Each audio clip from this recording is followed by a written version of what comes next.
Hello, hello, welcome back to another Microsoft Flight Sim 2024 live stream. Happy Wednesday, or as I like to call it today, CATNESDAY. I don't know why. Welcome to Tampa. Welcome to Tampa. It's a beautiful day here in Tampa. This is a gorgeous, gorgeous scenery. A little heavy on the FPS, but there is a lot going on here in Tampa. I'd actually like to fly into Tampa IRL. It'd be really, really cool. Been to Orlando, I think I've been to Miami International as well, but this Tampa is a very nice, got the monorail as Orlando does as well. But this is a very, very nice add-on. It's $20 or so, but one of the better add-ons. Again, FPS is a little bit heavier than I like, but considering everything you have, there's some nasty textures up on top here, but considering what you have here, it is a very, very nice rendition of Tampa, at least from what I can tell. Again, I've never been there in real life, but it looks really, really good. So we have some Southwest, we have some Breeze, we have Delta, of course. We are flying today from Tampa into Atlanta. Both paidware add-ons. Now, this one is not a 2024 technically compatible airport, but the Atlanta is, and I've talked about it on Monday, but I'm a little disappointed that it still doesn't have, like, the grass effects that 2024 has in it. So that's a little disappointing, but nevertheless, it's still a nice looking add-on. The question is, would I recommend someone buy the Atlanta one, considering that there is a handcrafted one in the sim? Well, that really depends. How often will you be flying out of Atlanta, and how realistic do you want it? Because the default one's pretty good. The default one is pretty darn good. But if you, like I am currently, flying out of or into Atlanta an awful lot, to help with the immersion a little bit. I also like to buy sceneries to showcase some of it, because I know that not everyone can afford certain things. I can't always either. Just like I have to decide with the Citation X that came out yesterday. It's $30, not a lot of money, but can I afford it? Shall I buy it? I don't know. It's one of the things, like, I'm not going to fly very often, so I can use that $30 on BeyondATC credits instead. That's kind of what my thought process is on that one. I watched Kit fly last night, and it looks really cool, looks nice, but again, I rarely am going to ever fly it. If I want to fly a business jet, I can always fly the Vision Jet or the CJ4, so we can always do that.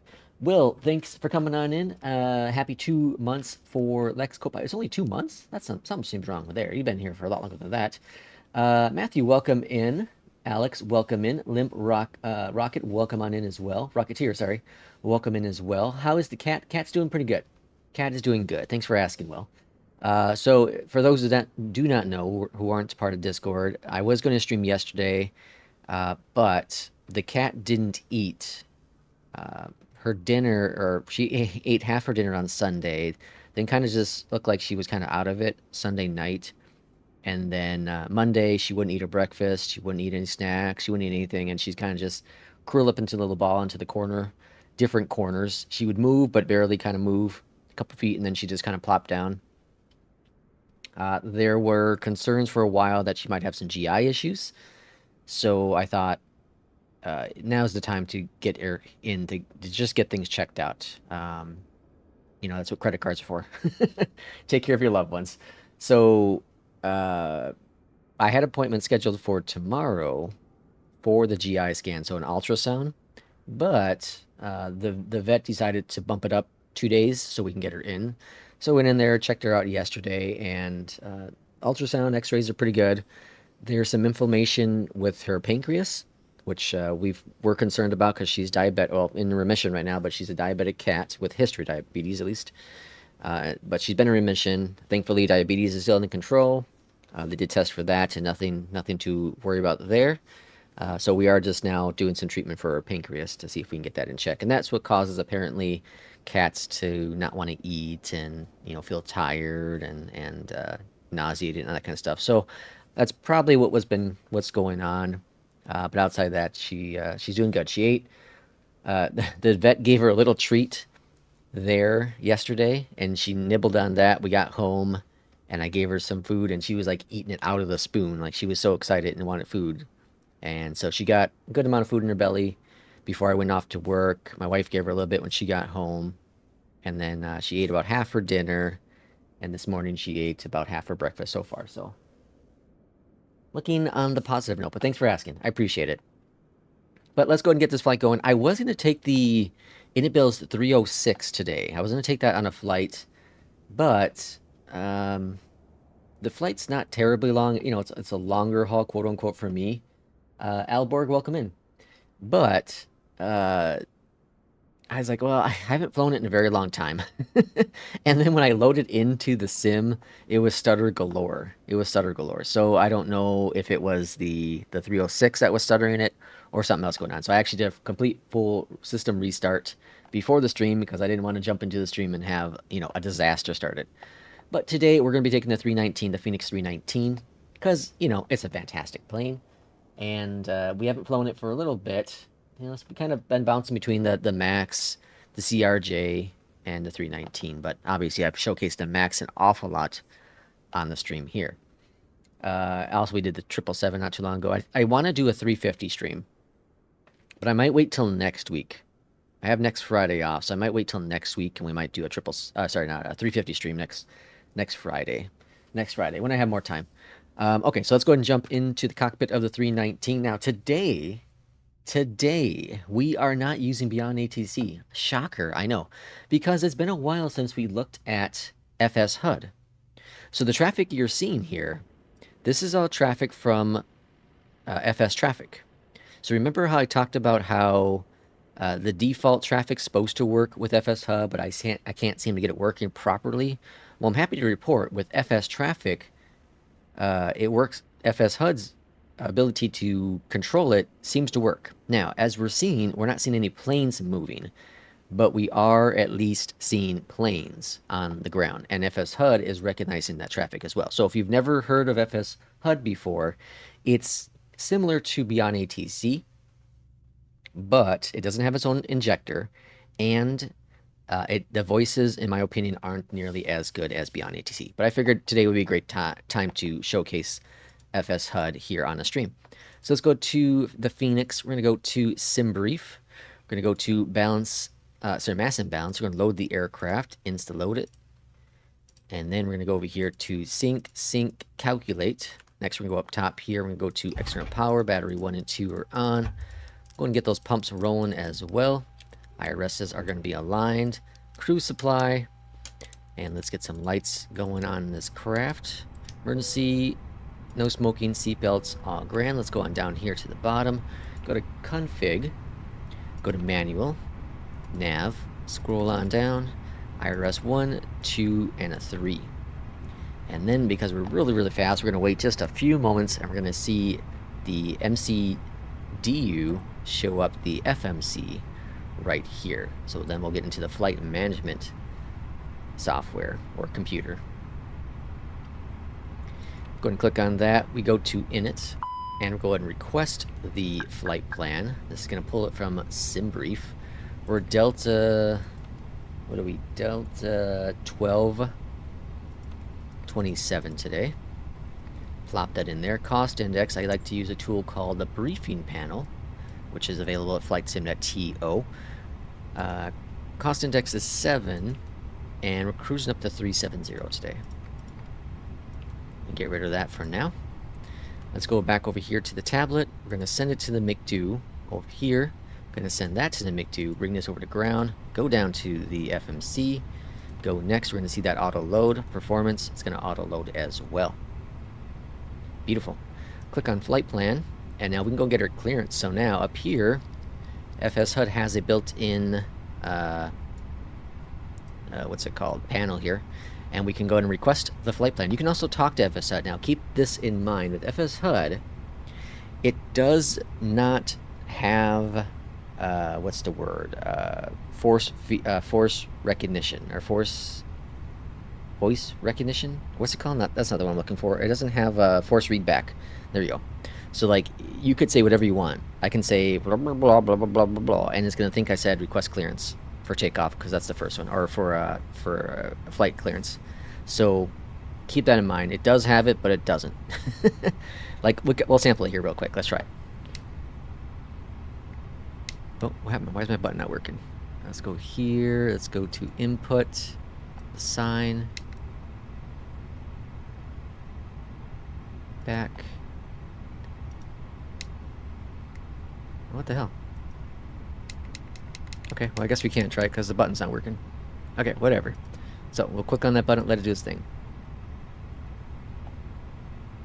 Tap the clearance.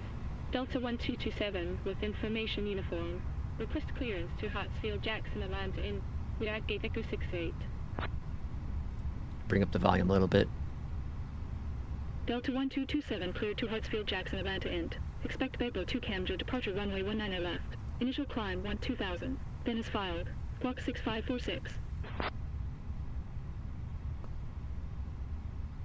Cleared to Hartsfield Jackson Atlanta end. Expect Vapor 2 Camjo departure runway 19 left. Initial climb 2000. Then is file. Squawk 6546. Delta 1227.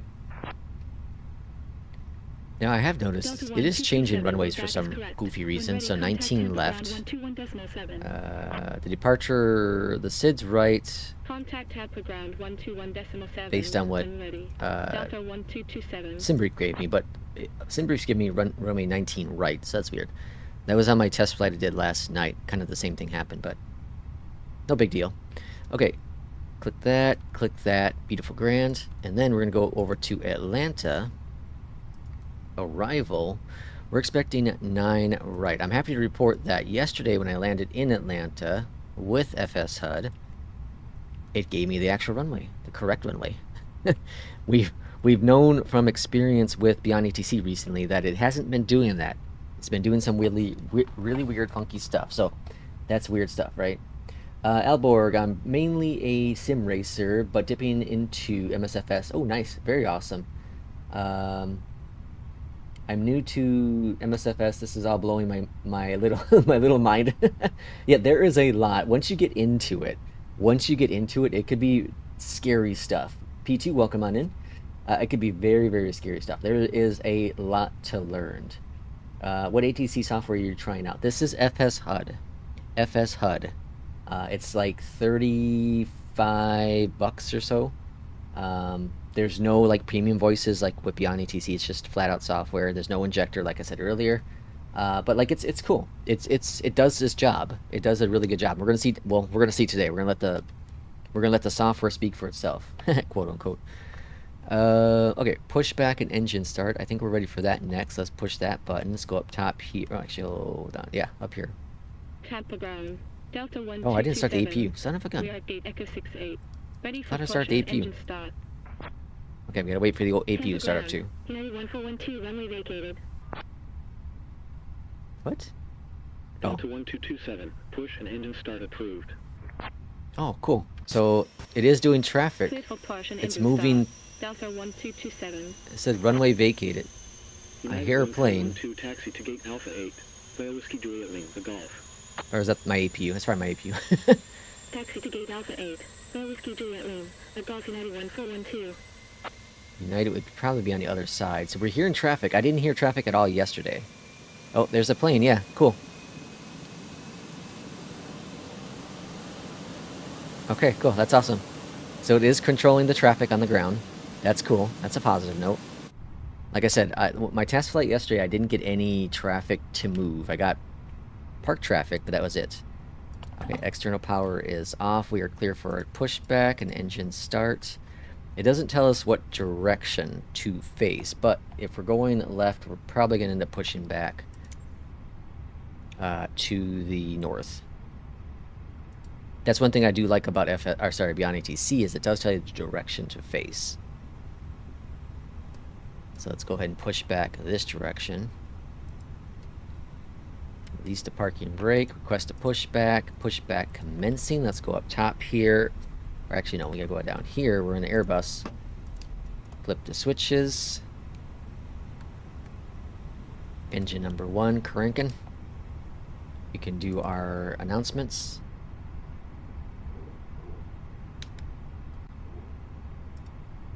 Clock is a clockin'. The dogs are a barking. There's that United. Oh crap, getting that GPU memory issue. Always makes me nervous. If you want quick tutorials for British Air Geek, if you want tutorials with SOP details, then it's this channel, dear friend. No. Don't go to A330 driver. That's a bannable offense. Will, you have the power. That's a bannable offense. Flaps 1 for departure. Welcome aboard. Trim is going to be up. Oh, wrong direction. Up 4. Cool. Make do ATSU AOC received. Accept returned. Accept returned performance.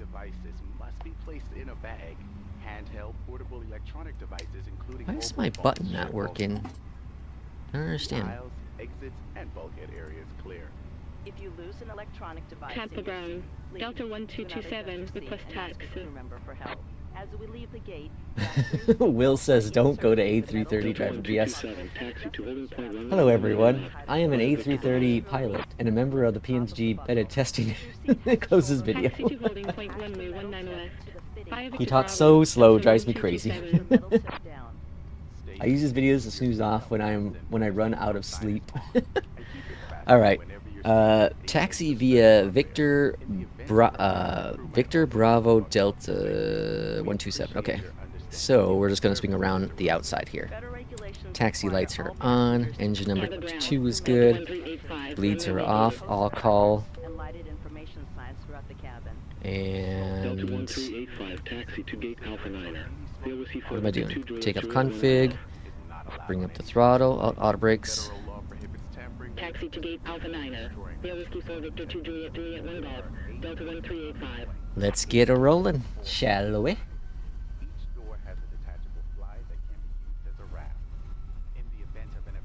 Take me out, Willie.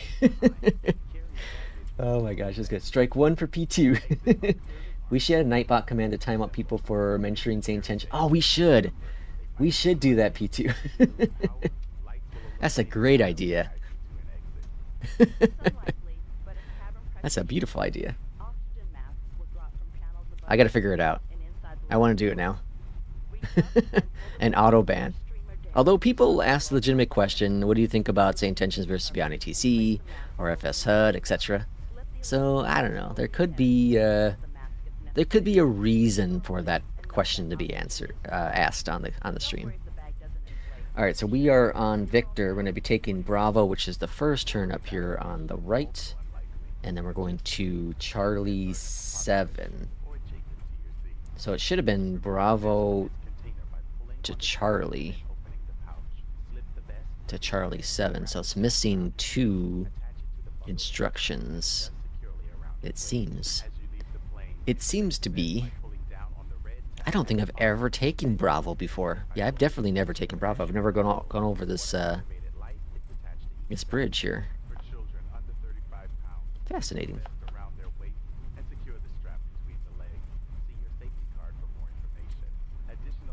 They will know what you think about SI. Oh boy.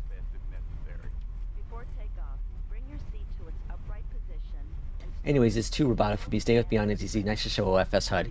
Yeah, I figure I think it's always beneficial to show off products that are similar. BeyondATC and FS HUD are very similar. The biggest selling point, obviously, with BeyondATC is the better voices. But for today's flight, we're looking at vectors. I think more than anything, I want to just look at the vectors because we have been experiencing the issues with BeyondATC. Not just here on the stream, but I've seen Kip have issues. In the Discord, people have reported issues as well. So I just want to see. I want to do more testing, and I want to see because I've always been saying that that FS HUD seems to provide better vectors. So I want to see if I back up that statement today. Okay, so I guess we're just going Charlie 6. Okay, cool. So we're not doing Charlie. So I guess the tax instructions are pretty close. It should have been Charlie 6, though. It should have said that, but that works.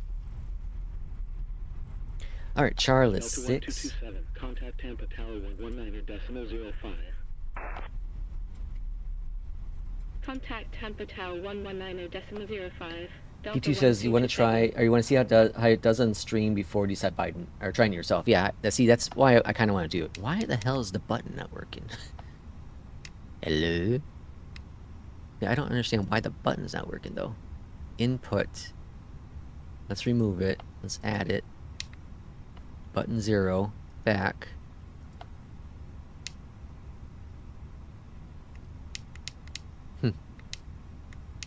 See, I've never had that happen before. Normally the buttons work just fine. Transponder, automation, sound. I don't know why. I don't know why the button's not working. I can't talk to it. I don't know, whatever. Whatever. Alright, landing lights are on. Tampa Tower. Delta 1227, runway 19 left, ready for departure. Strike 1. Delta 1227, wind calm. Runway 19 left, clear for takeoff. Runway 19 left, cleared for takeoff. Delta 1227. Alright, clear for takeoff, 19er left. Now, so if you look at the top up here, right? Well, there's Charlie 6. Charlie 6, 19 left. So it tells you where you are now. So we'll be on 19 left. It's going to go to red here shortly. There it is. And then it shows us directly where we're going as it is. So it's not going to direct us over to this waypoint. We're going to be just cleared to go to that waypoint. Okay? So with that said, let's go on down here. Let's go direct. What the hell? Inky. Well, it has us go direct, so I'm just going to go direct then. Check takeoff data. Takeoff config confirmed. Okay, so we're going to be swinging to the left, I guess. Oh, wants us to test again for some reason. Alright, throttle's coming up. Flexing. My muscles are flexed. Let's go fly.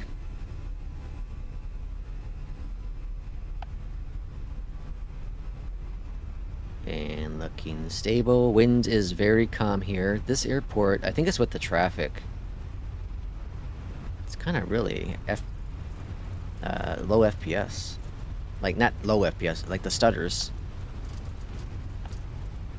Pretty sure it's traffic. We're going to be running out of runway pretty quick here, so we better hurry up and hit that V1. There is V1 rotating.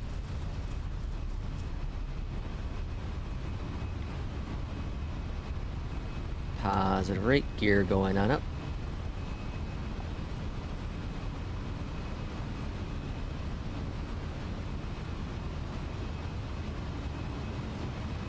Tampa Tower, Air Canada 1654, on final 19 right. Alright, well, I'm gonna go left. Air Canada 1654, wind calm. Cleared to land 19 right. Cleared to land 19 right. Air Canada 1654. Air Canada's P2. I think P2's flying.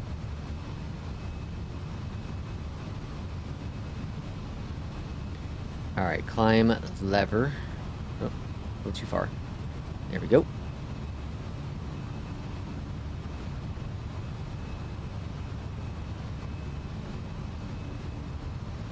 So just like BeyondATC, it's not going to really talk to us until we get close to our altitude, our next altitude restriction. So 12,000. So I'm expecting to call somewhere probably around, I'm going to guess around 6,000 feet.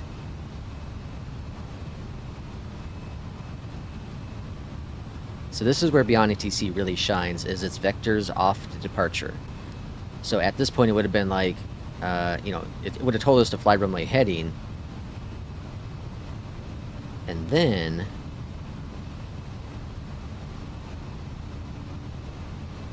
it would have vectored us over to our SID.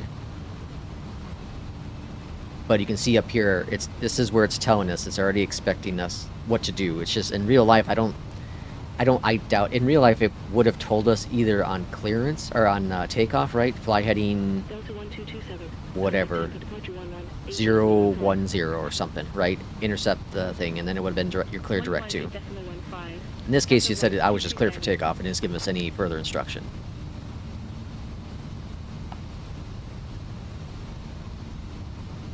Tampa departure. Delta 1227, Vapor 2 departure. Passing 4,500, climbing to 12,000.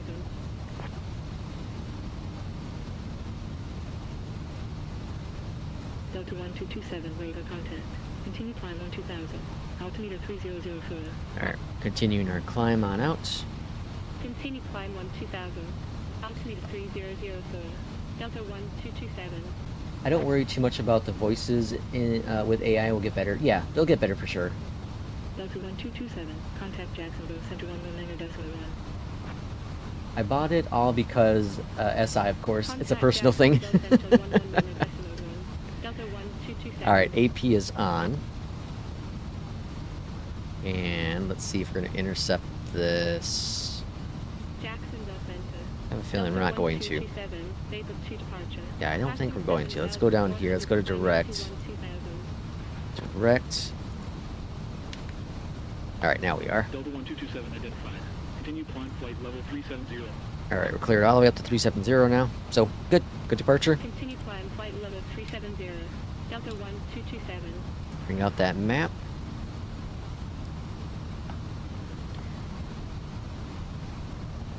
Kip would have ranted already and uninstalled FS HUD.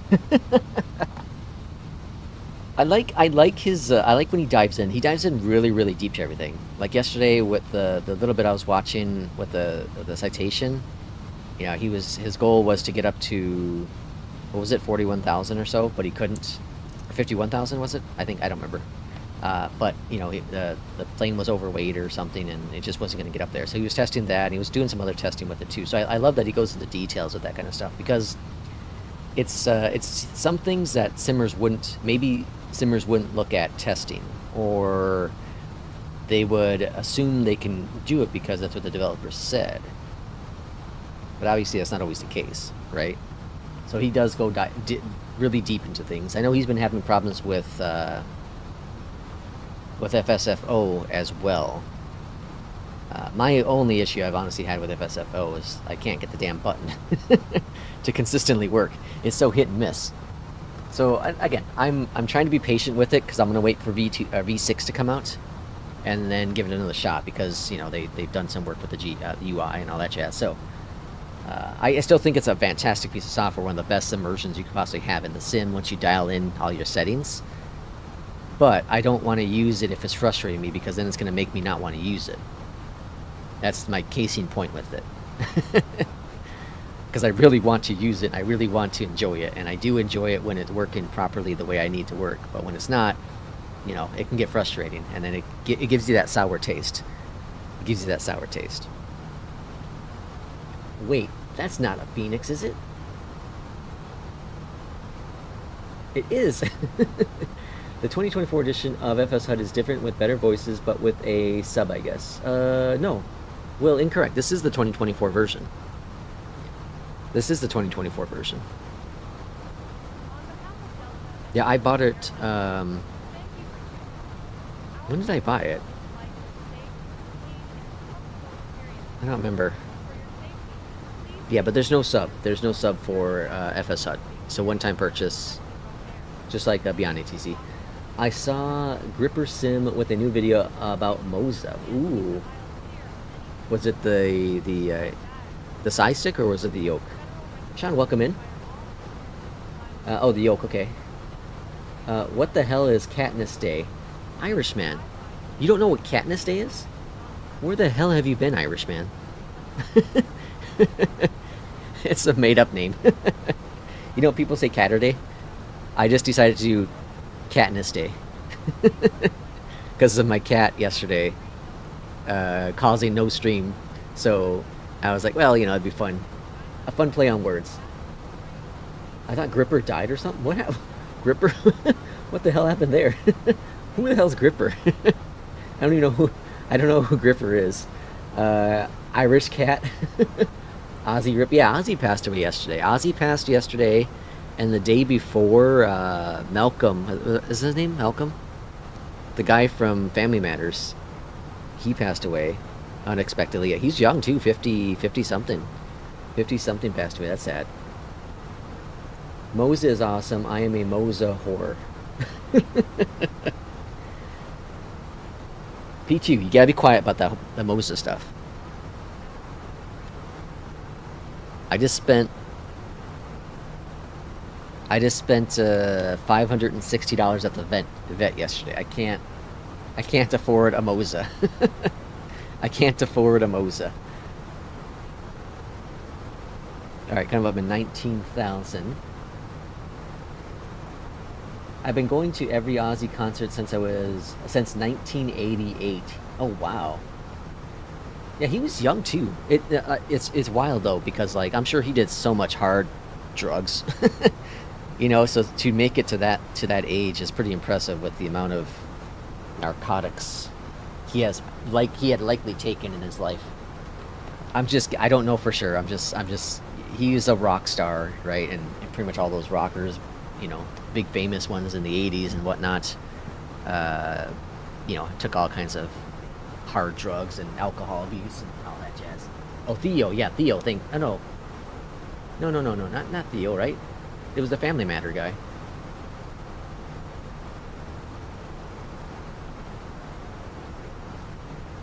Is it the same guy? This is the same guy, right?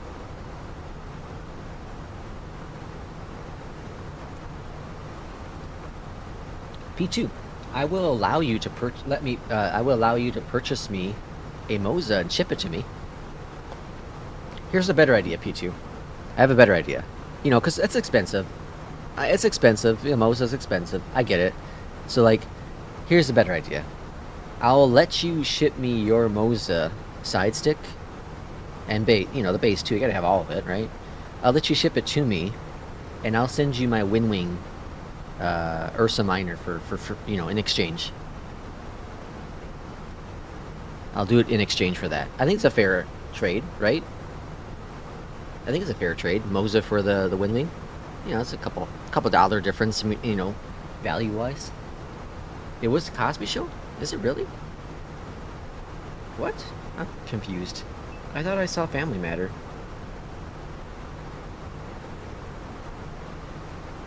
I didn't know it was Theo.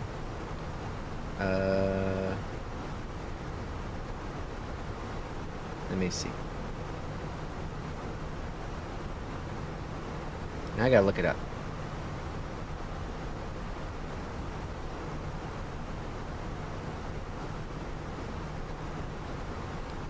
Oh yeah, Theo Huxtable. I'll be damned. Well, that makes it even more sad. I watched so much Cosby Show back in the day. So much Cosby Show. It's really sad. It's really sad that what ended up happening, you know, with Bill Cosby and him being the, you know, American dad. It's so sad because the show is now tarnished. And the show had some amazing lessons in it. One thing I really disliked, though, about the show was there was an episode where Theo, he said he wanted to be a regular person. Okay, quote-unquote regular person. So a bus driver or taxi driver, you know, that's what Cliff Huxtable, you know, Bill Cosby, considered to be a regular person. You know, restaurant worker, that kind of jazz. And he was showing him how, like, you know, as a regular person, you don't make money. So, like, he was giving out Monopoly money, and he had to pay rent, and he'd buy food, and get a girlfriend, and pay a car, rent, and lease, and all that jazz, right? I didn't like that portrayal, because, yeah, I get the aspect of he was, you know, Cliff is a doctor, and his wife is a lawyer, so they have a lot of money, right? And they want their kids to, you know, have a higher profession as well.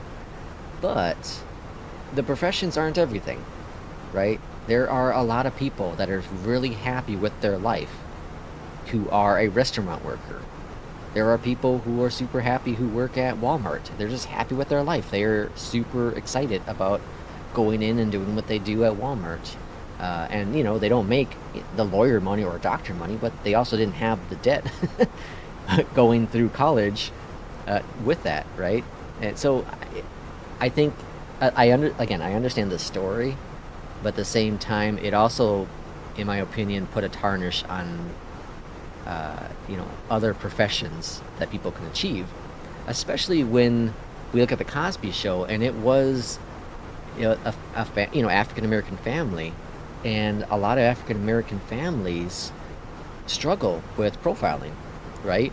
So some people have a harder time getting into those higher professions and have to settle, quote unquote, with a lower profession because of their nationality or their background history, you know, and that's terrible. It's a terrible thing to think about that. You know, there's been studies on how, you know, a lot of African American people and Hispanic people can't get health care or don't get health care because of their nationality. It's just a terrible thing. It's very terrible. You can thank Sharon Osbourne for keeping him alive. Oh, you can thank her? Yeah, P2 doesn't need it.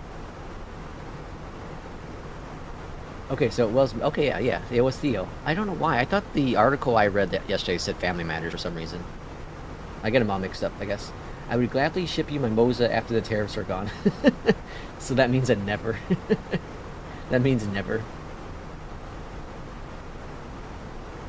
Drunk on mood power. Oh, mod power. I'm 55 years old and used to watch the show when it was in prime time. Oh, yeah. I didn't watch it prime time, but I watched it. I definitely watched it growing up. It came out around the time I was, you know, I was still a little baby, but I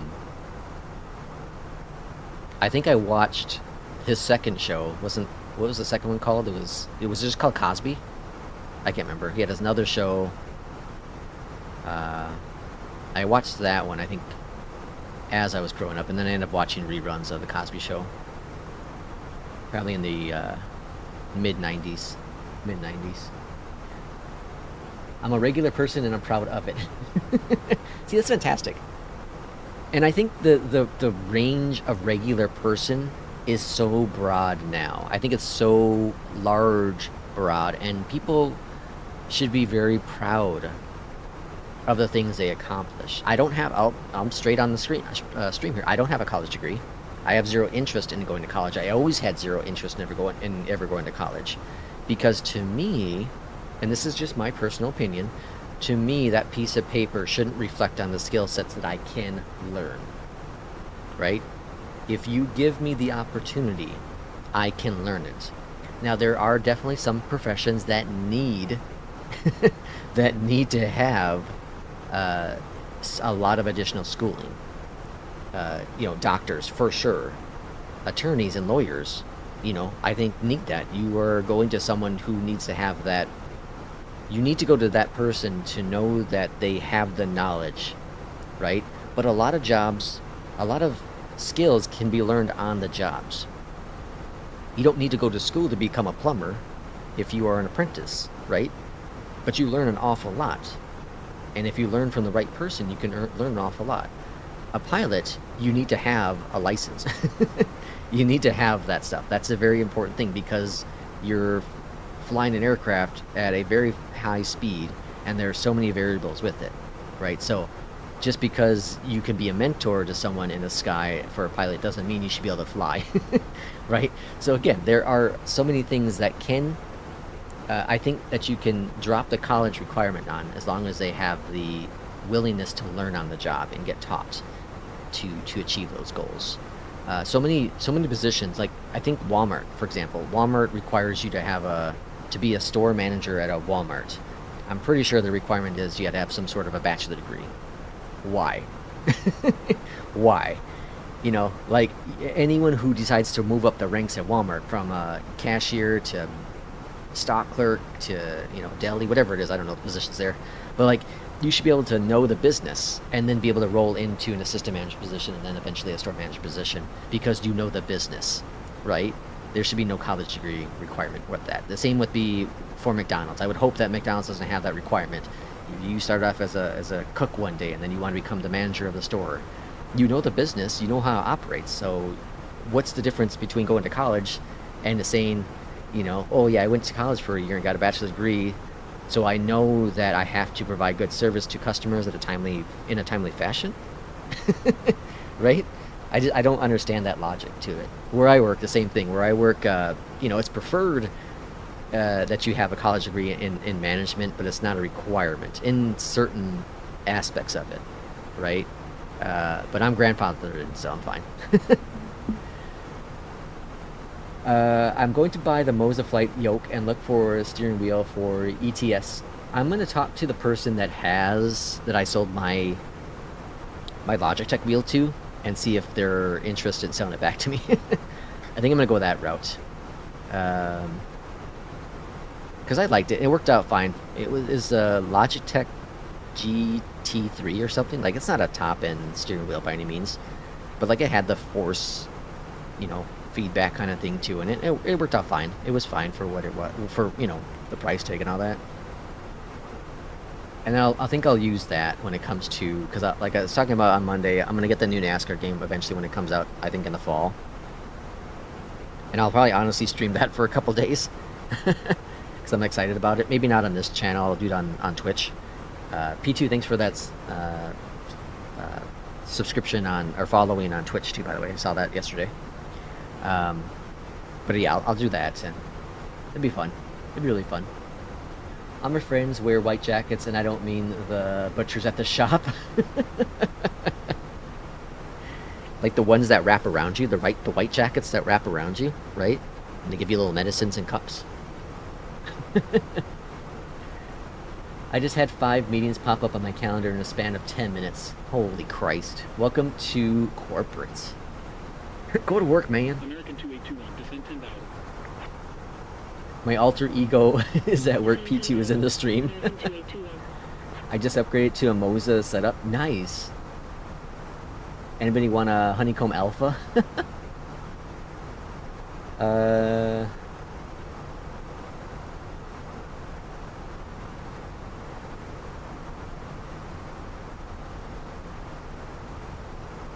Call just finished. Have 20.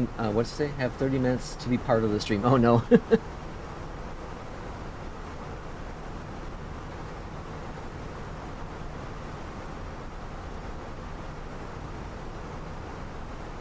Medicine in a little cup. Gotta love it. Oh, what now? What? Oh, that's not us. Okay, hold on. I thought they were talking to us. I'm gonna get rid of traffic messages on here.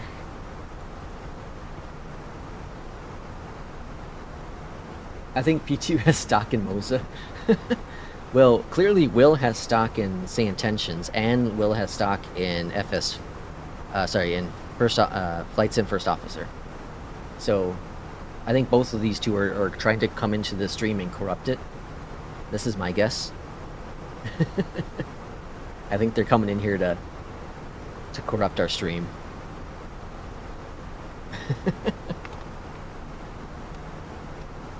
But I want to be clear, like, I have no issues with people who went to college. Like, I think it's great. Like, again, it goes back to what makes you happy.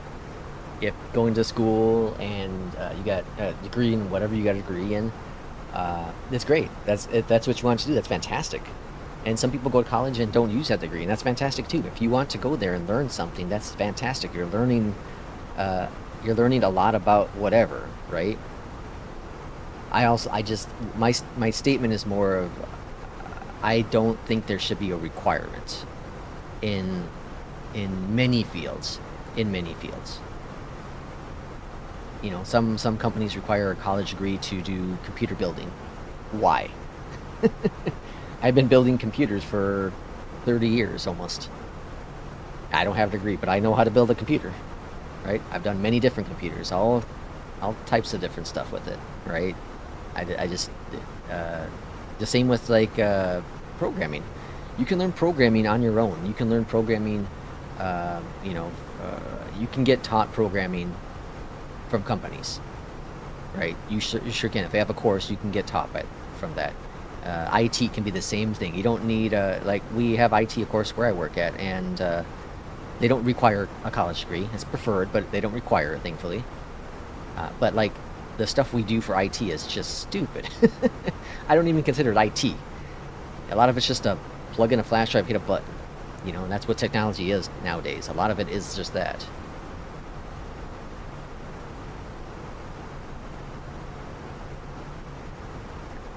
Have a bachelor's degree in computer science, but never had the need to do masters. Growing up in India, you're considered worthless if you don't have a college degree. Yeah, see, and there's a culture difference with that as well. There's a massive culture with that as well.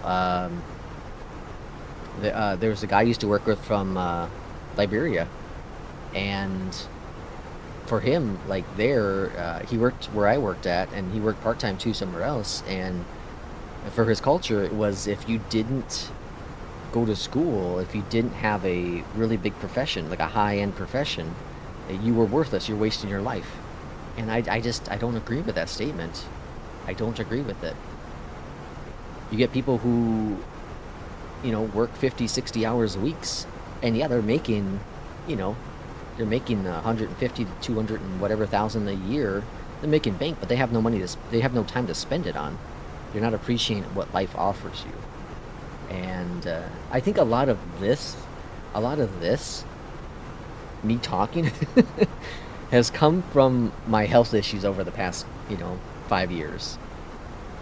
Because even before this, like, I still wasn't, you know, the whole college gung-ho guy. But going through my health struggles opened my eyes to there's more to life than just work and a career. Prior to my health struggles, I wanted a career. I was pushing myself for a career. I was excited to be, you know, move up the chain of command where I work. And it was going to happen. That's why we moved. That's one of the reasons why we moved to the Illinois area, was the opportunity. The opportunities were endless here, or are endless here.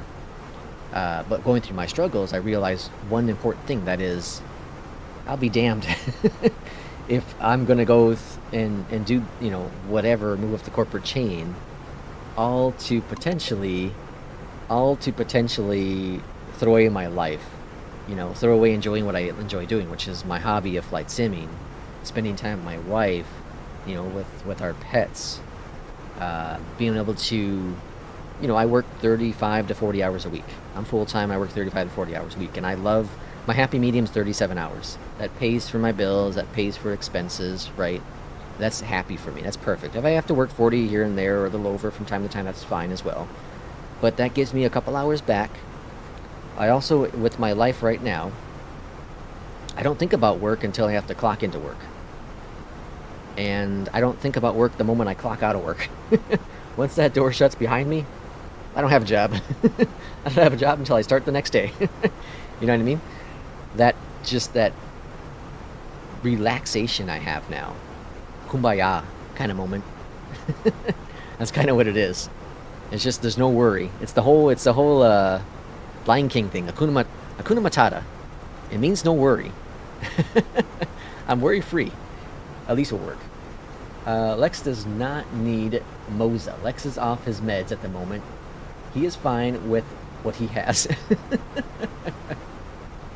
Matthew, thank you for the Lex membership. Really appreciate it. What pill you took this morning, Lex? I'm on strike one. Lex is gonna get banned from his own stream.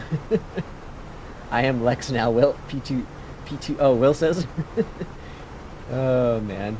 In India, if you aren't an engineer or a doctor, you're considered a failure in boomers' eyes. Yeah, see, that's terrible. My girlfriend did a degree in biotechnology, and she always struggled with self-worth issues due to how society judged her. And see, that's another thing that's terrible. It's just terrible to hear that kind of stuff, you know?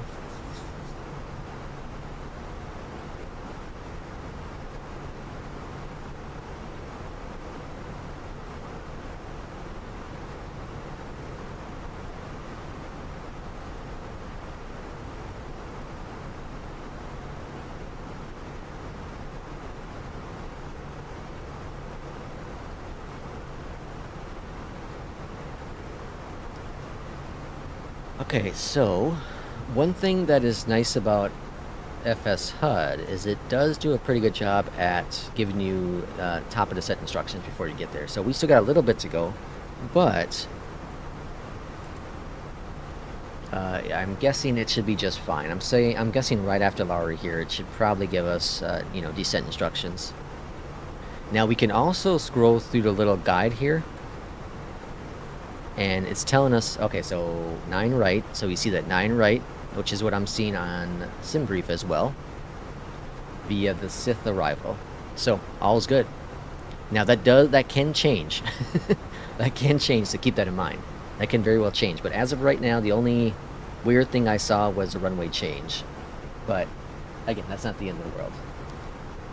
Let's see what Digital ADIS has for Tampa. I want to see.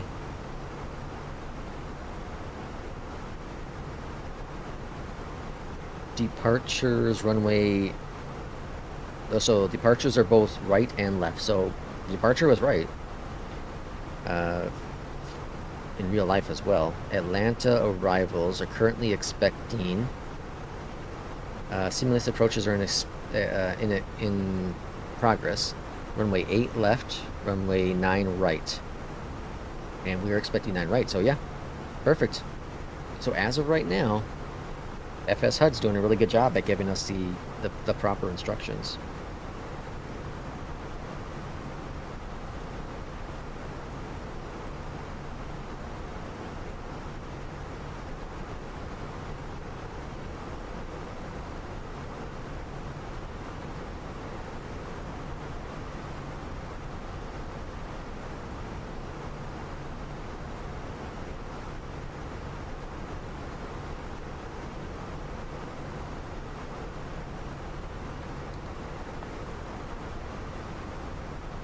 Let's see. P2 says he comes from an Android dev background. Matthew used to do development and then transition over to project manager and tech lead since he absolutely hated development.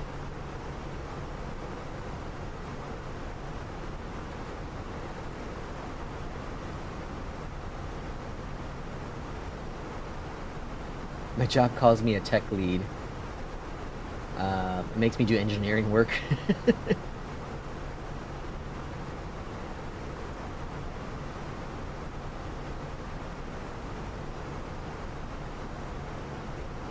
So for you two, for Matthew and P2, I'm curious. Like, okay, so startups. You both work at startups. Is there ever the concern of, like, the company not succeeding and going under? You know what I mean? Like, I work for FedEx. And so FedEx has been around for, what, 50 years almost? And there's no sign of them ever going, or you know, at least anytime soon, going down the hill. You know, they make in profit, or they make in revenue, what, $4 billion every quarter. So they're doing just fine. So I have no fear of losing my job anytime in the near future. And I likely, you know, I got another 20 years or, you know, 20 plus years to retire, but I would likely be able to retire if I stay with FedEx for the future with the company. And they'll still likely be just as strong as they have ever been, if not stronger. But do, like, working for the startups, does that ever concern you? Is that ever in the back of your head?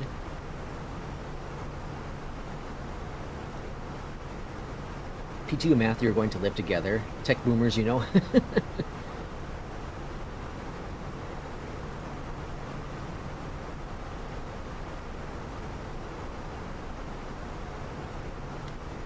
There's always a concern about startup failing. 9 out of 10 of them fail. I got laid off from my last job, which was a failing startup. It's part of the risk. Oh yeah.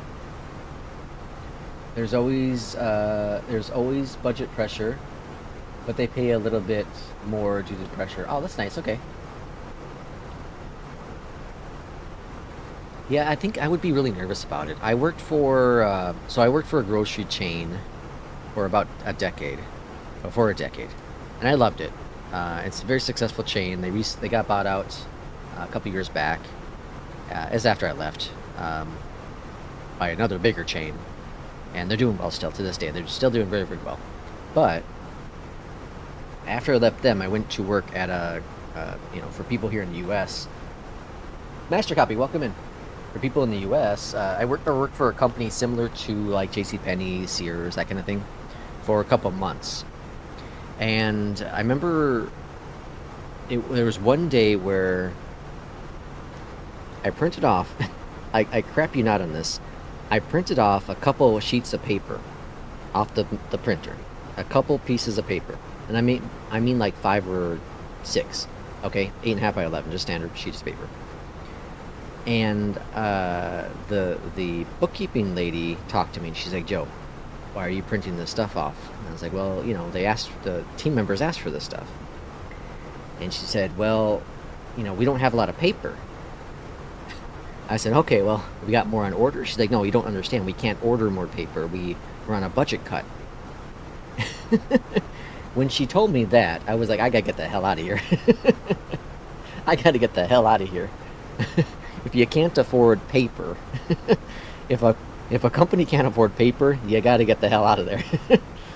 So I left that business within a few months, or actually it was a few weeks at that point, I think, and worked for somewhere else. I think that's actually shortly before I got to. No, I worked for a bank for a little bit, but the company ended up closing a few years later. It took them a while, but they eventually started closing. But they, had layoffs and all that jazz, so it worked out in my favor to get the hell out of there before things got worse. P2 says, I have worked for mega corporations like JP Mortgage and Home Depot, and I've worked for startups, and I'll prefer startups over established corporations. Matthew says, but my main reason for staying full remote with no VPN, so I can work from anywhere. I can travel due to my love for aviation. So for right now, the job is perfect. That's great. Yeah, so that's fantastic. And and that's my point earlier, is like, you have to find something that you enjoy doing, and have to work for somewhere that you enjoy working for. And at the end of the day, every business, you're just going to be a number. Unless it's your own personal business, it's going to be just a number, right? And they'll drop you if they have to drop you. Companies say they care about you, and they do, to an extent. Just like my company, that I work for, they care about me to an extent. At the end of the day, if it comes down to them going under, they'll get rid of my ass. That's just part of how it all works out.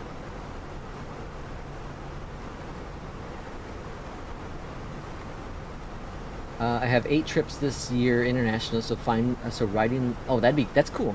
8 international trips.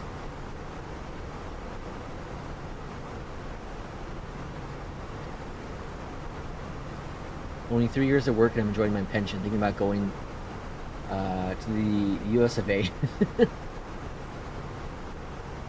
Going to be an illegal alien. Will, you're gonna get kicked out pretty quick. Welcome to the good USA of A here. the new US of A.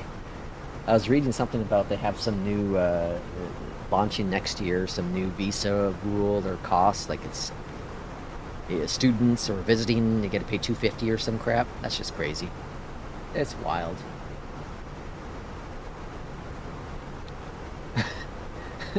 Master Copy says, confession, I don't like short hops. I feel like I'm cheating myself on XP.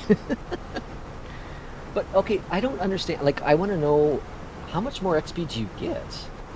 I'm so confused on the XP thing, because the longest flight I've done with APL.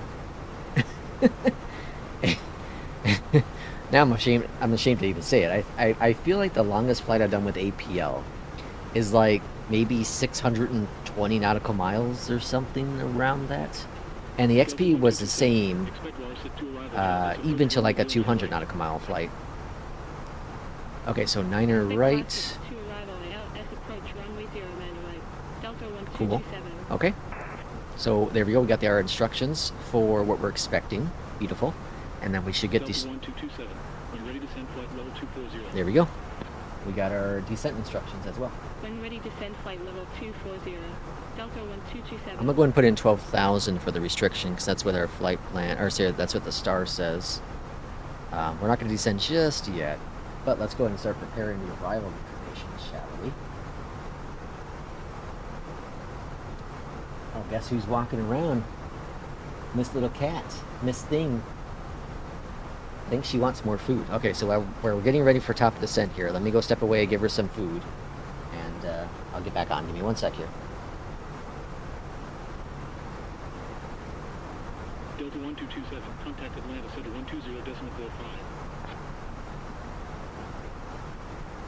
Contact Atlanta Center 120.05. Delta 1227.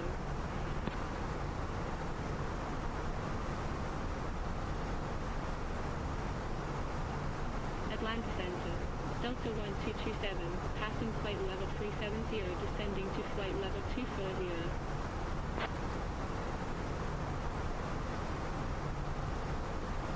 Delta 1227. Radar contact. When ready, descend flight level 240. When ready, descend flight level 240. Delta 1227.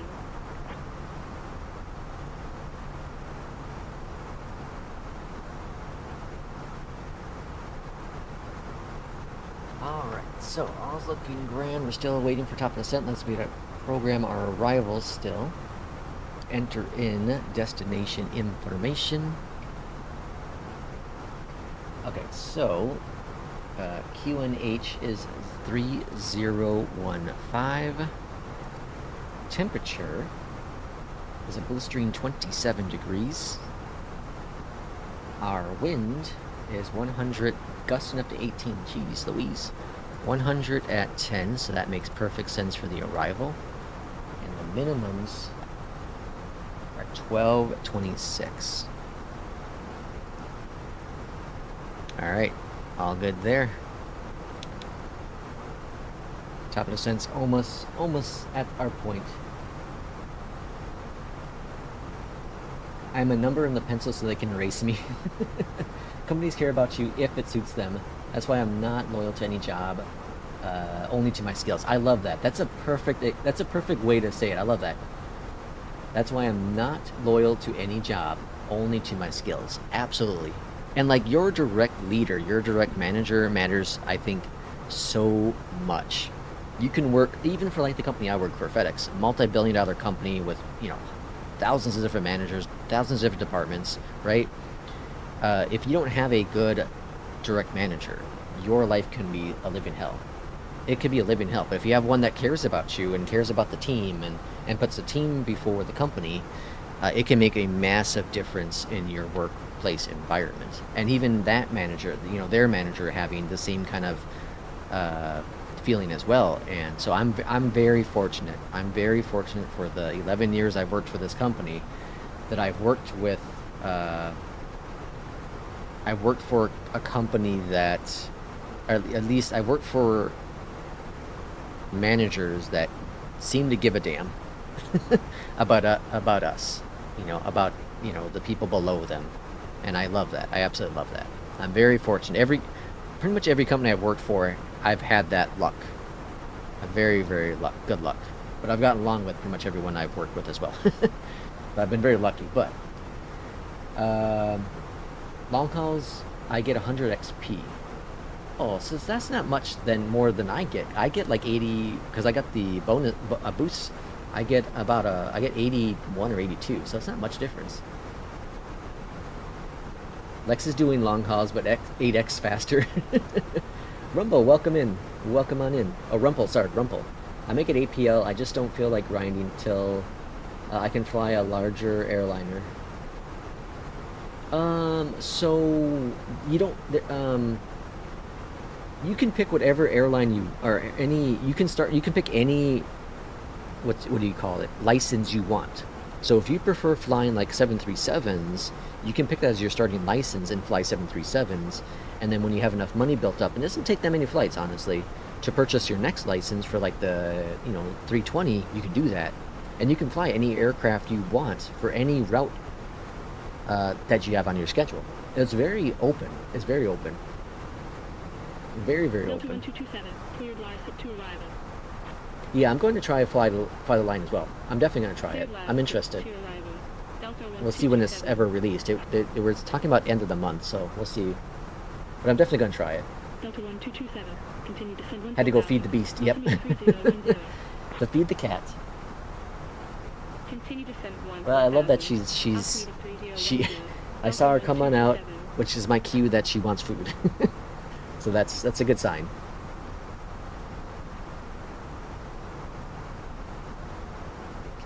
It could be a grind. There's no doubt it can be a grind, especially when you have a goal, when you're trying to achieve that goal. So my goal right now is to get to captain level 3, and I'm like, I don't remember what the number is anymore, 1,500 points away or something. So it's still a handful of flights. It's still, I probably won't get there until sometime, maybe next week or the week after. We'll see. I don't have a lot of time to fly this week compared to last week. I'm definitely not doing 20 flights like I did last week. I'll maybe be able to crank out 10 flights this week. Maybe. We'll see.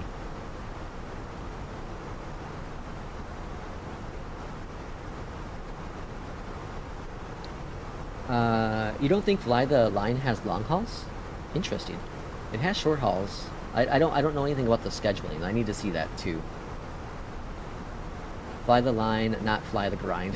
The people I manage love working under me, and in return they give me their best because they trust and give me a good work environment. Yeah, and that's huge. That is massive. When I was in management, before all my health stuff happened. Well, I was still in management after my health stuff, but I stepped down just so I could focus on me. My biggest thing was the team. It was always the team. If you treat the team well, they're going to treat everyone else well, right? And it worked really well. And I've always said this, like, the way I manage people works. It doesn't mean it's the best way to do it, but it means it does work. I have shown that I have less turnover, compared to maybe another way of doing things. And I have loyalty with the team. I remember when I was in grocery and I managed there,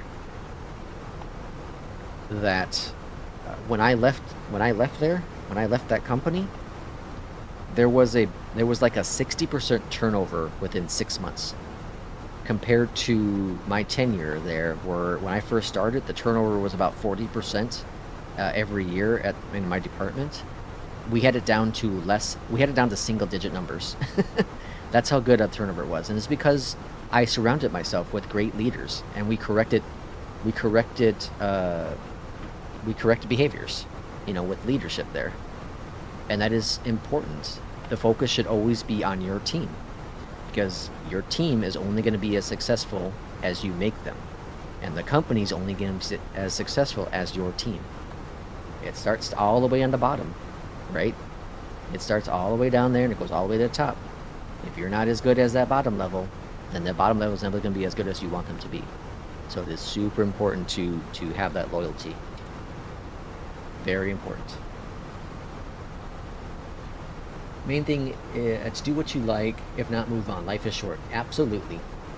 One of my reportees is going through a divorce, and I know how it feels to balance job at such a stressful period. And I'm trying to be a manager trying to be the manager you didn't have during the time. Absolutely. I love that, P2. I love that. I absolutely love that. It's fantastic. My goal is to be the top 100, be close to Lex. In Delta or in APL? I don't know if I'm ever going to get top 100 in APL, in all honesty, especially when Fly Line comes out, because I'll obviously stop using APL for a little bit.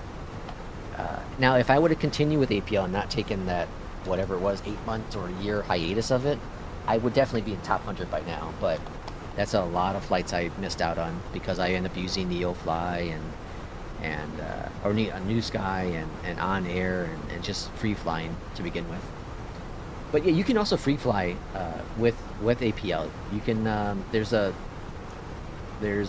random flight generator that it has. It won't track your XP and you won't build any XP or anything like that. But I don't know if it even tracks your flights.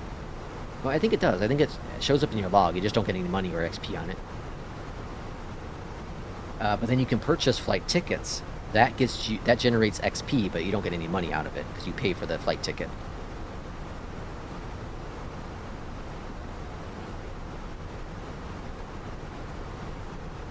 You could have 30 plus hours a week.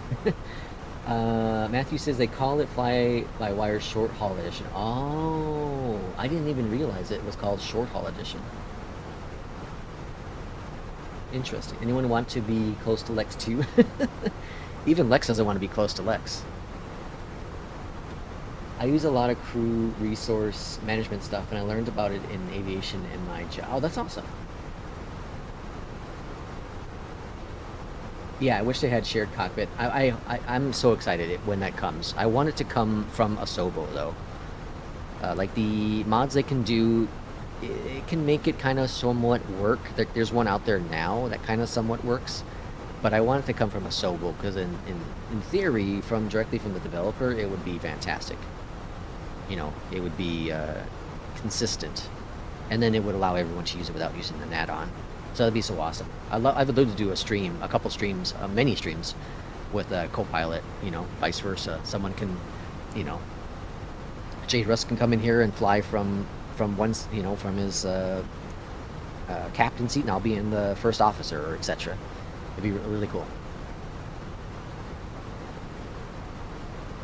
In Delta master copies, he's like, no, not in the top list of 500 people. But in Delta, yeah. What am I in Delta? I'm still pretty low in Delta. I have a long ways to go with Delta. But I'm pretty happy so far with Delta in APL.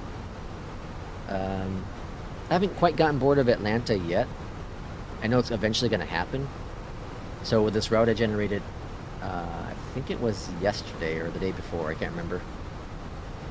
Actually, I think it was Monday night.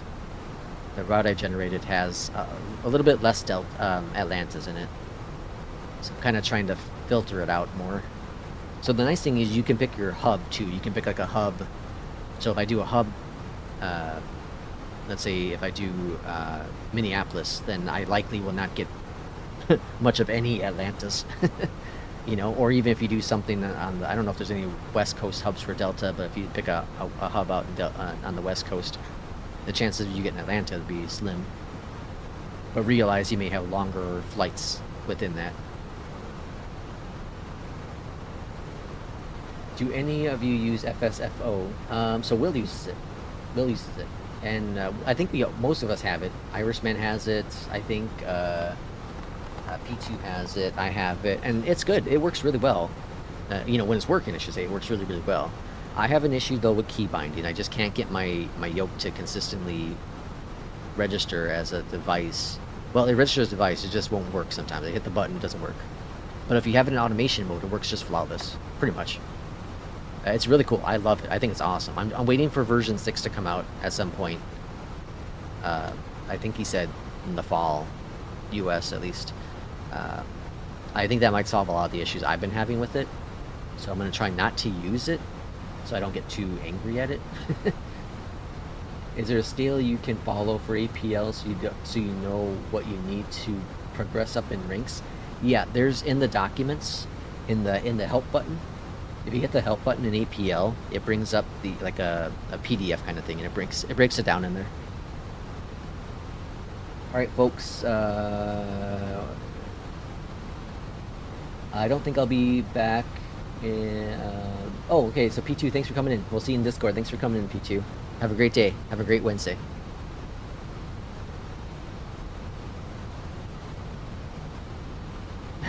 There's Will getting his referral for first officer. Yeah, I think it's worth it. I think it very much is worth it.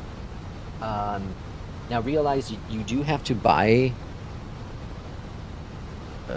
You do have to buy it for every aircraft type, and even from developers. For example, if you want, there's a fly-by-wire version. There's also the FENIX version, and so you have to buy each variant, each aircraft, not variants, but each aircraft separately.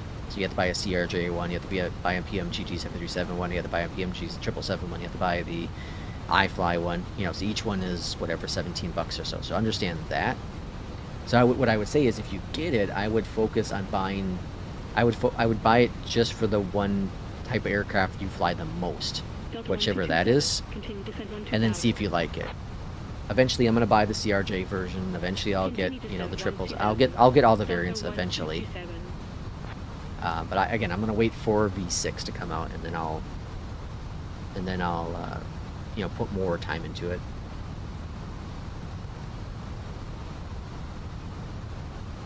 ATL is the worst. I see Master Copy. You're flying into. Oh shoot! I already forgot where it was. Where are you flying into now, Master Copy? I saw you on A Pilot's Life on the map. It's Dallas? No, it's not Dallas, is it? I can't remember.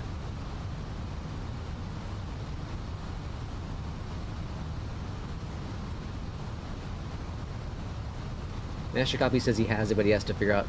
Still got to configure it. Okay. Lex got issues all the time. On my side, it's great. I have stock. Yeah, but I have minor issues. Very, very minor issues. I was in their Discord, and I was, doing some troubleshooting with them. And the guy offered me an opportunity to do a refund, and I said, no, I wouldn't even consider it. I wouldn't even consider it a refund, not at all. I stand by saying it's still an incredible product, a very incredible product. The immersion level is off the chart, and the problems I have are so minor. It's just me being me.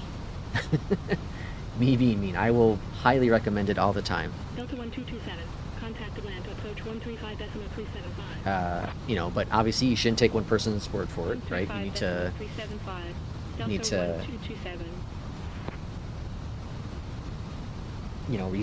research on your own, and other people who show it off, Atlanta approach.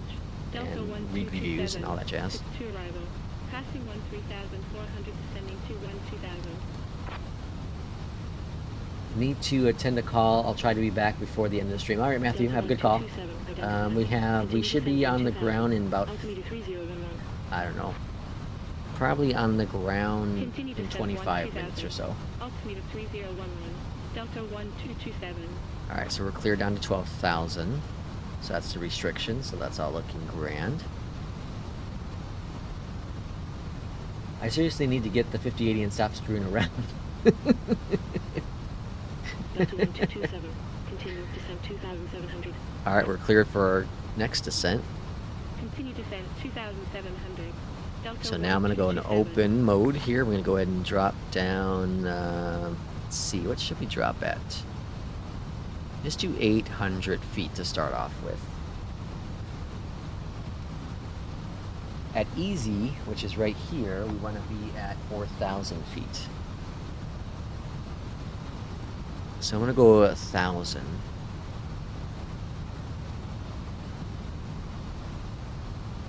Yeah, we'll see what that looks like.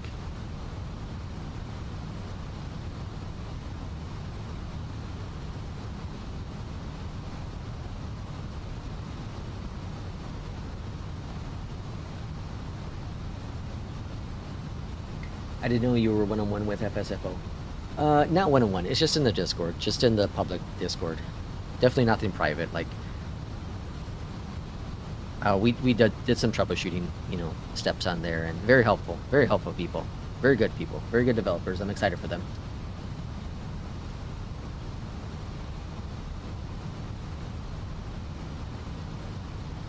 I hope you buy Irishman. It's not that I can't get it, it's the price I'm willing to pay. Yeah, that's the thing. The price is a major factor. A major factor. It seems like Kip's liking his 5090. I can't justify the price on that. I can't afford it, but I can't justify the price on it. There's no way I can justify the price of a 5090. Plus, I'm nervous alone with the 5080 and the 12-volt cable. I couldn't imagine how much more nervous I'll be with the 5090, which has even more power going through it. I wouldn't want to turn on my computer. I just look at it in all its glory. The issue I had at O'Hare this past weekend about blew my system up. Yeah, when you experience some of those like FPSs or the stutters and stuff like that, like it really makes you. I think that's honestly what what really convinced me to jump from the 80 series, or sorry, the 40 series to the 50 series.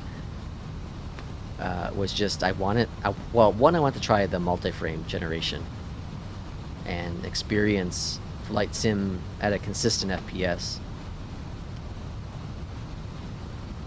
And like right now,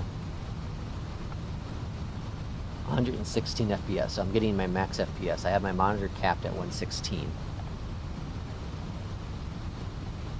Monitor capped at 116, and it is butter smooth. Butter smooth. A little bit of like when you pan to left and right, does this loading in right, but it is so butter smooth. I just realized the stream's a little bright. Like the clouds are a little bright, huh? Let me see if I can fix that a little bit.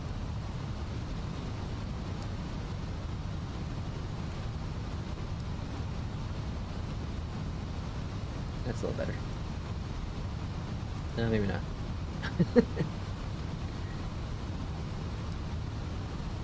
The 3090 couldn't, yeah. And the biggest issue is that flight sim is still not fully optimized. It's not 100% optimized. They made a lot of progress and we're getting there baby steps, but you know, I don't think we're ever going to get to a point to where it's, you know, perfectly optimized. You look at people that have, you know, the top line AMD CPU and then have a 5090 with it, like Kip. You know, he has a top end system and he still will have stutters. You know, go green first and then go figure. See my post on Discord or go to video on YouTube, go green. Yeah, that the tips that Will found are very helpful.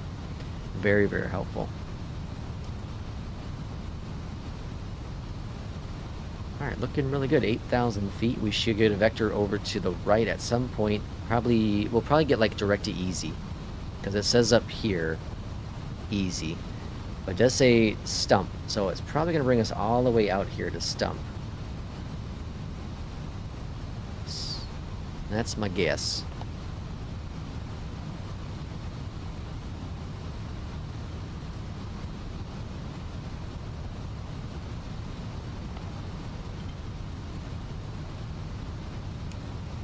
Tomorrow, my plan is another flight.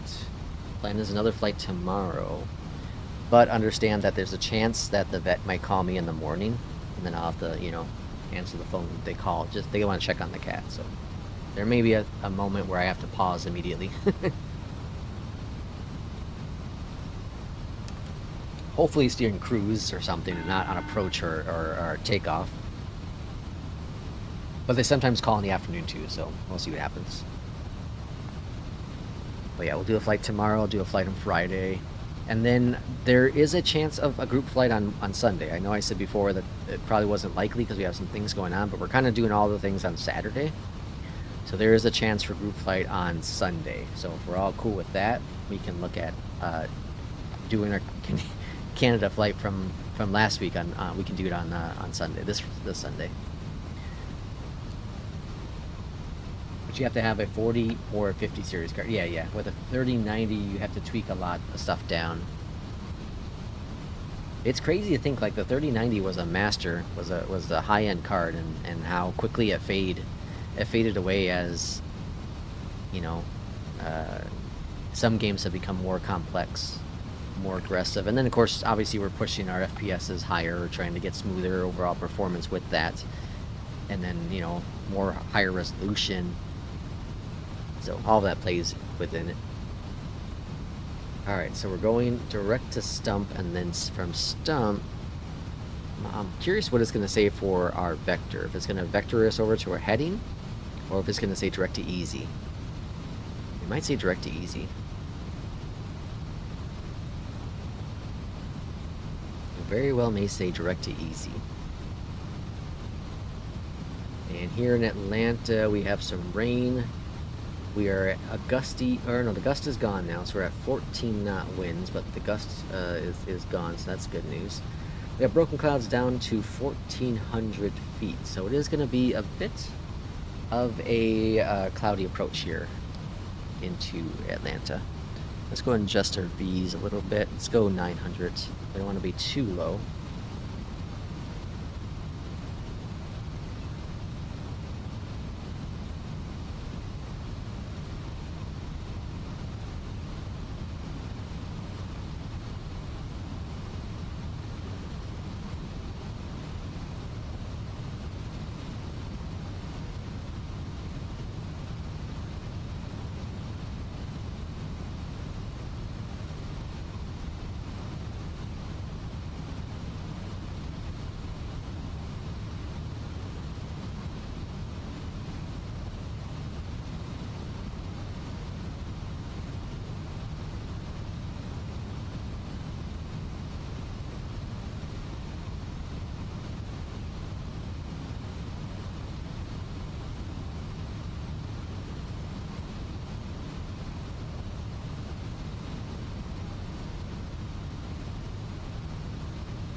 I got a really short one now. LaGuardia to Boston. Oh yeah, this is a short one. That's like my hops.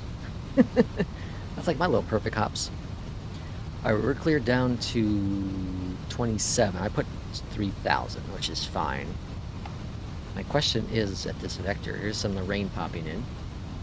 95% of everything is at medium. I'm going to switch everything to low and see what happens. Ugh. I'm happy with my 5090 Ti. Or sorry, 5070 Ti.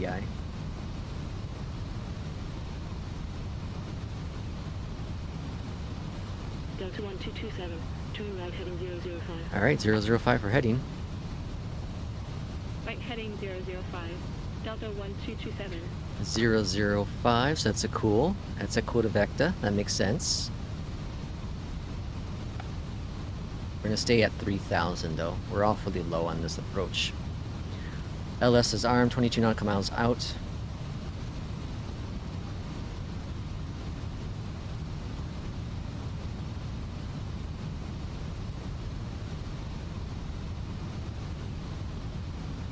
Master copy, have you tried like the rebar thing? I don't know if the 3090s have rebar. Some people have it, some people say it works, you know, better with, or some people say without rebar. I have it, I don't remember what I have it now. After my system reset, I think I have it on again. I think I have it on again. I gotta step up my game. Delta 1227, turn right Have heading a 4070 if it works for you. Right heading All that matters. 095, Delta 1227. If you're happy with it, if it works. My wife's sitting on a 2070 and she's content for now. It's definitely struggling though. I was sad for her. Yeah, turn on your LOD. LOD has a huge impact for sure. I bumped mine up to 150, I think. And the biggest issue for me, honestly, is just traffic. Traffic is just a freaking hog on FPS. FS traffic, BeyondATC, doesn't matter. Doesn't matter. Traffic just will drop down FPS anywhere between 10 and 20. You know, depending on the airport, of course, and the amount of oh, this is a damn good vector. Look at that vector. That was damn good. That was like spot on. Holy crap. That was spot on. That's incredible. I think that might have been the best vector I've ever had. That's damn near spot on. It's off like a degree, but that could have been me as well with a late response. That was damn good. Alright, spoilers are armed. Let's go ahead and go down here. Let's activate the approach. Confirm the approach. That's all grand. Let's arm the approach.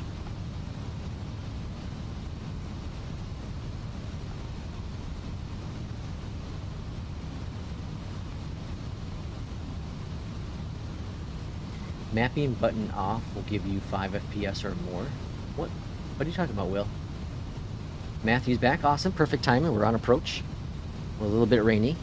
Mapping button off will give you 5 FPS or more. For traffic, Will? But that wouldn't work for BeyondATC. Right? That would be just for, like, default traffic. Let's throw some wipers on. Delta 1227. Do you fly the iFly? Oh gosh, Matthew, I fly it all the time. Alright, fly heading 095, clear for the ILS, runway 9 right, report on the localizer. Freaking awesome. Very good vector. Very good vector. Yeah, I fly the iFly all the time. I love the iFly. I was so excited when they finally released it for 2024. So excited. Oh yeah. Yeah, I love the iFly. I have a video coming out. I think it's coming out. I think it's coming out Friday. It'll be a fun one. I'm not gonna spoil anything in here.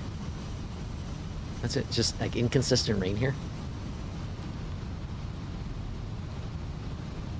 I was flying the PMDG, you know, with the workaround in 2024.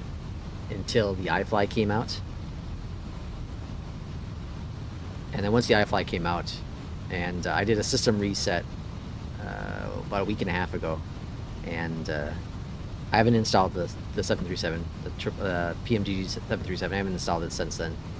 So that's how happy I am with the iFly.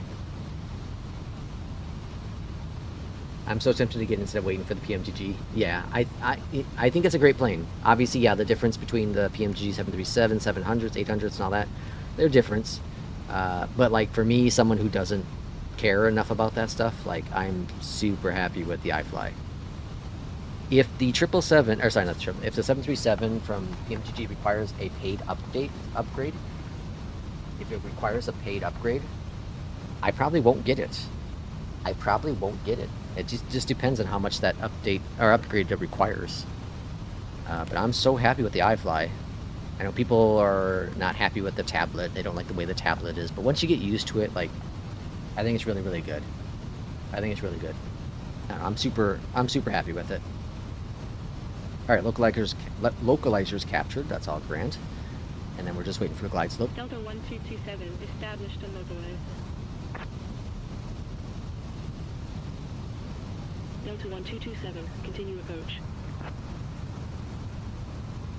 Will continue approach. Delta 1227.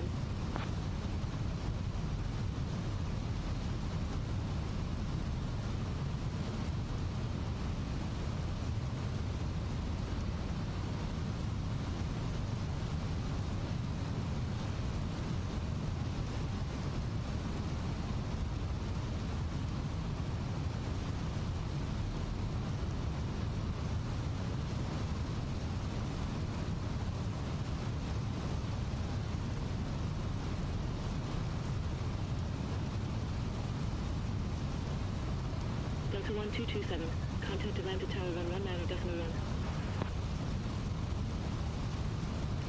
190.1, Delta 1227.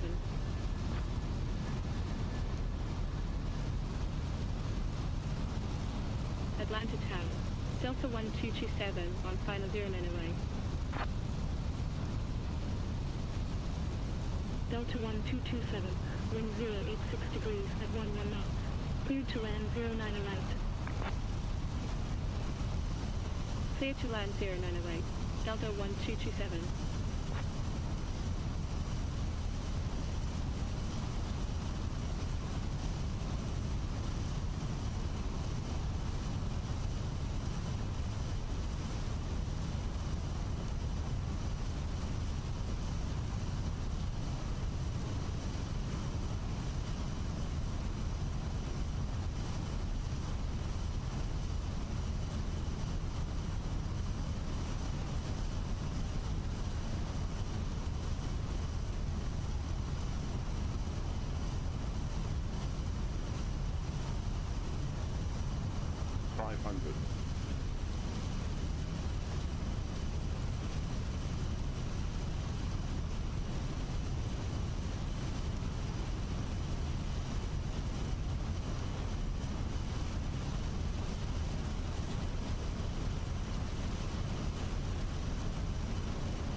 Above.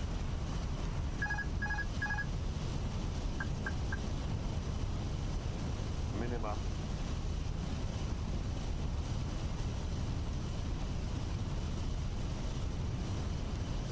$100.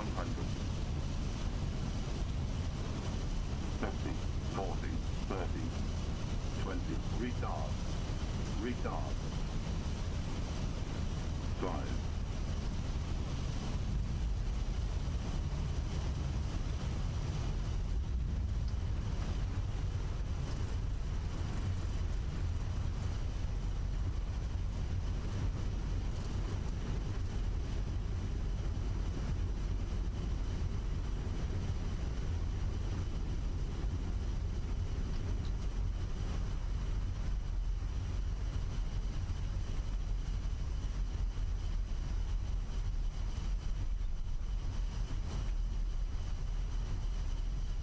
Delta 1227, when vacated, contact ground 121.9. Welcome to our destination. Please stay seated with your seatbelt fastened and carry on items stowed until the captain has turned Atlanta ground, Delta 1227, runway vacated. Atlanta ground, Delta 1227, runway vacated.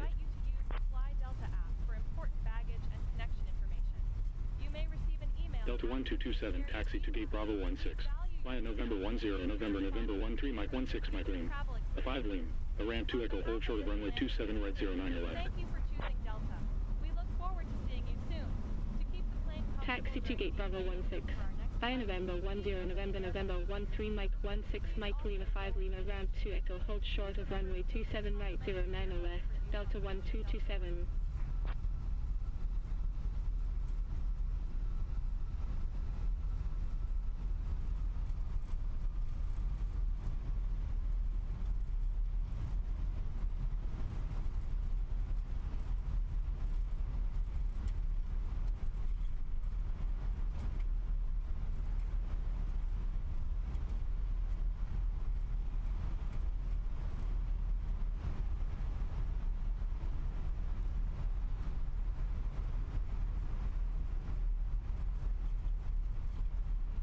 Delta 1227, contact Atlanta Tower 119.1.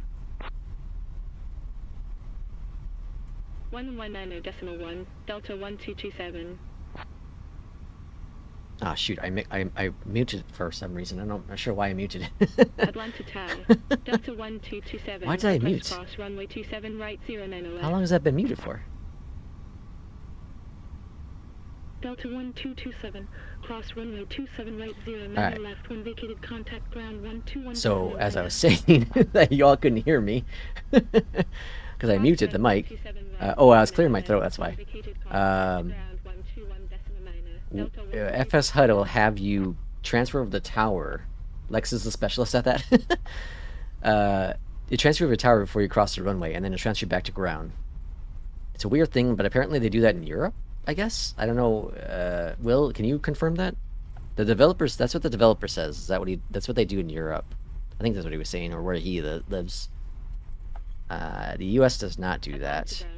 So it'd be kind of cool if they have it different, you know, depending on what country you're flying in. But I understand the safety aspect of it. Like, it makes sense. Totally understand the safety aspect of it. Continue tax by Mike 16, Delta 122. For about 45 minutes. Either way, I was saying that felt like a really good landing. I was very happy about that landing. We'll see what the landing rate is. It felt damn good. It felt really, really good.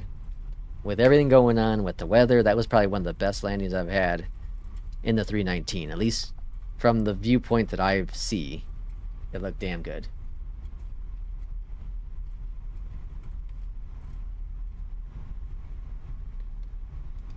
Alright, let's see. So we're going to gate, what was it? Bravo something.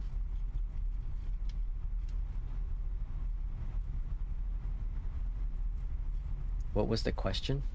Who asked a question? Irishman asked a question, right? Do I have a question?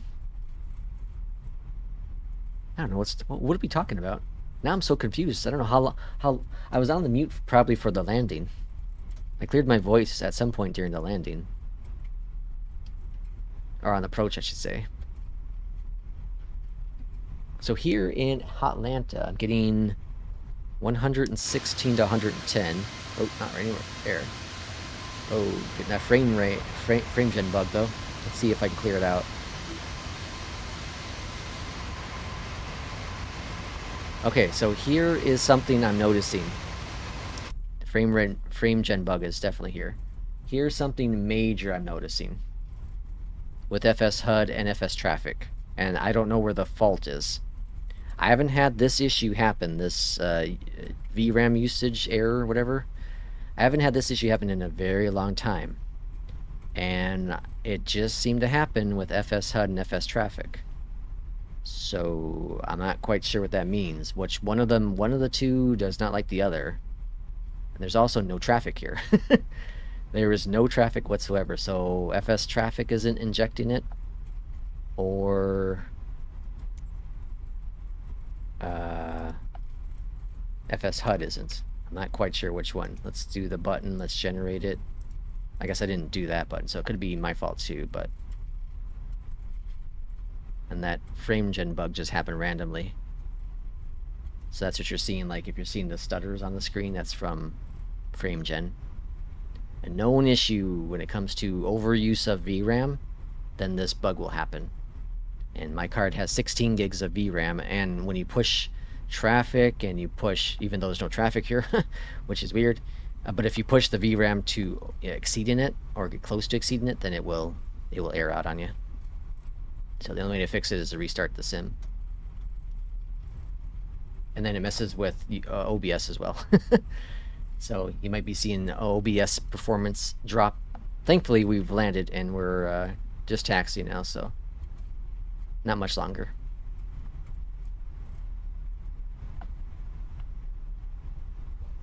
So wait, FS HUD is almost better than BeyondATC? I wouldn't say it's better. I would say they're very equal. One offers something the other one doesn't. You know, they both offer different things. BeyondATC, I feel, in my opinion, has better voices, overall voices. Even the basic free ones are better than FS HUD. And even, I'm going to stand behind my point with the 2 flights I've done with it recently. So I did one last night, I did one this morning now, here live on the stream. And the vectors were really damn good.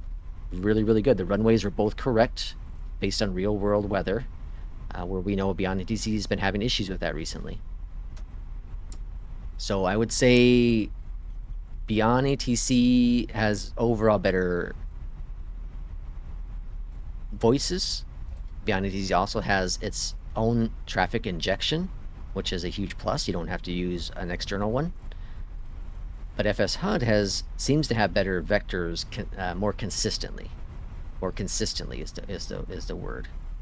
Because BeyondATC can have really good vectors as well. It's just sometimes they're just not as consistent as what we're seeing with FS HUD a lot of the times. Okay, so over here, GPU chocks. Let's catch the jetway. Up top here, external power is on. Down here at the bottom, let's turn that off. Is the speed brake still armed or no? Oh, okay. Engine 1 and 2 are off. Off there. Standard there. God, that frame gen bug really sucks. I can't even talk. Okay, so we got that all done. Let's see what we got with APL, and then we'll call it a day.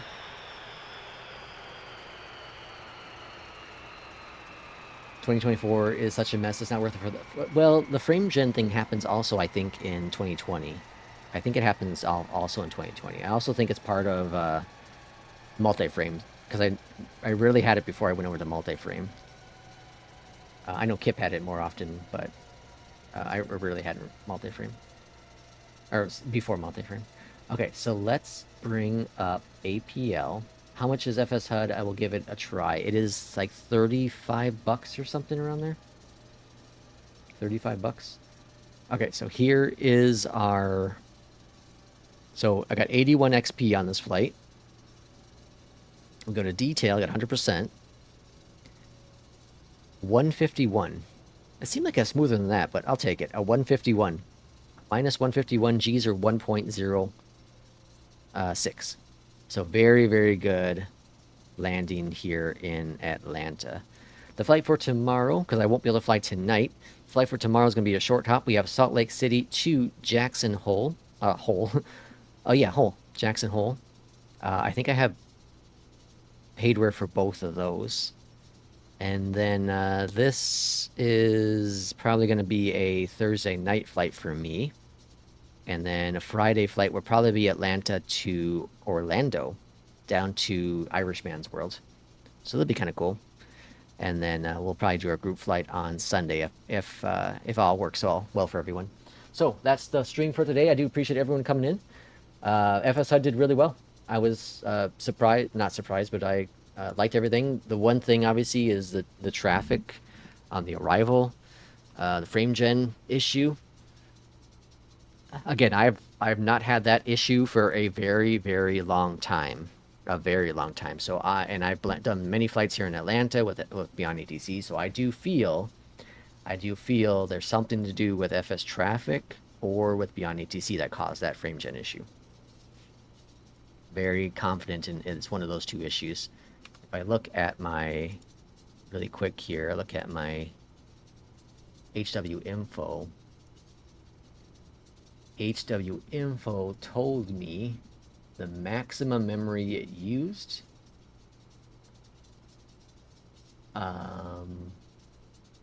was 16, so it did max out. It did max out. It averaged during this stream, it averaged 13 gigabytes. 13 gigabytes, so definitely on the higher end. So definitely there was, at some point in there, it goofed, goofed up. Flight Sim did, and it tried a lot more than it could. But so the system is saying the maximum use is 16, but Flight Sim probably used like 13, and then the computer itself, and then background apps and all that jazz, and then OBS used more as well. So that's why it tapped out at 16. But probably if I didn't have OBS on, it might not have tapped out. So that is what it is. But the average FPS during that flight was a whopping 111. So pretty good. And then the latency was about 24 on the average. So very good flight, very good flight. But everyone, thanks for coming in. Will, Irishman, Limp, P2, Alborg, Master Copy. Can't remember who else came in, but and then Matthew was in as well. So thanks for everyone for coming in. Thanks everyone for the gift of memberships for today. And Rumpelstiltskin was in as well. Yep, forgot about that. And make sure I'm not fitting anyone else. Just really quick here. I think I said Will. Did I say you, Will? Make sure I said Will. But yeah, thanks everyone for coming in. And we will see everyone about the normal time as tomorrow.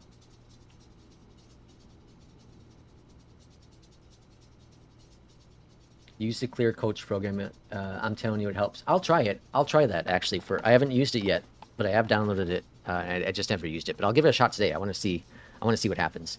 But we'll see everyone tomorrow. Again, probably about the normal time. If not, maybe a little earlier actually. Maybe like 15 minutes earlier. So it'd be 8:30 a.m. my time for tomorrow's flight. And maybe you'll be able to get 2 flights in. Maybe. We'll see. We'll see how the day goes. But thanks everyone for coming in. We'll see you tomorrow. Take care.